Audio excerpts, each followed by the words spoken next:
നുഴഞ്ഞുകയറ്റത്തിനെതിരെ നടപടി കടുപ്പിക്കുമെന്നും അധികാരത്തിലേറി 6 മാസത്തിനുള്ളിൽ ഏകീകൃത സിവിൽ കോഡ് നടപ്പാക്കുമെന്നുമുള്ള പ്രഖ്യാപനവുമായി പശ്ചിമബംഗാളിൽ ബിജെപിയുടെ പ്രകടന പത്രിക. സ്ത്രീകൾക്ക് 1 മാസം 3000 രൂപ ധനസഹായമാണ് വാഗ്ദാനം.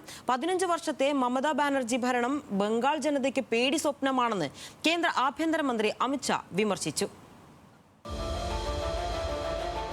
കുടിയേറ്റവും രാജ്യസുരക്ഷയും തന്നെയാണ് ബംഗാളിൽ പ്രധാന പ്രചാരണ വിഷയമെന്ന് വ്യക്തമാക്കുന്നതാണ് ബിജെപിയുടെ പ്രകടന പത്രിക. കേന്ദ്ര ആഭ്യന്തരമന്ത്രി അമിത് ഷായുടെ സാന്നിധ്യത്തിൽ പുറത്തിറക്കിയ പ്രകടന പത്രികയിൽ നുഴഞ്ഞുകയറ്റത്തോട് ഒരു വിട്ടുവീഴ്ചയും ഉണ്ടാകില്ലെന്നാണ് പ്രഖ്യാപനം.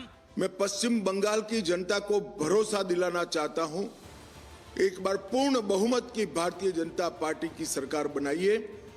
हम डिटेक्ट, डिलीट और डिपोर्ट ये पॉलिसी के तहत चुन कर एक एक घुसपैठियों को बंगाल के बाहर निकालने का काम करेंगे और बंगाल और देश को सुरक्षित करेंगे.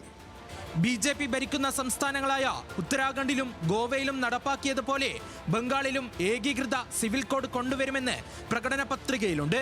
സ്ത്രീ വോട്ടർമാരെ ആകർഷിക്കാനും പ്രഖ്യാപനങ്ങളുണ്ട്. സ്ത്രീകളുടെ അക്കൗണ്ടിൽ പ്രതിമാസം 3000 രൂപ ലഭിക്കുന്ന പദ്ധതി നടപ്പാക്കും. സർക്കാർ സർവീസുകളിൽ സ്ത്രീകൾക്ക് 33% സംവരണം ഏർപ്പെടുത്തും. സ്ത്രീ സുരക്ഷയ്ക്കായി ദുർഗാ സുരക്ഷാ സഹായ പദ്ധതി, വനിതാ പോലീസ് ബറ്റാലിയൻ തുടങ്ങിയവയാണ് മറ്റു പ്രഖ്യാപനങ്ങൾ. 1 കോടി തൊഴിലും സ്വയം തൊഴിലിനുള്ള അവസരം സൃഷ്ടിക്കുമെന്നും വാഗ്ദാനമുണ്ട്. തൃണമൂൽ സർക്കാരിനെതിരെ കടുത്ത വിമർശനം കേന്ദ്ര ആഭ്യന്തരമന്ത്രി അമിത് ഷാ ഉന്നയിച്ചു.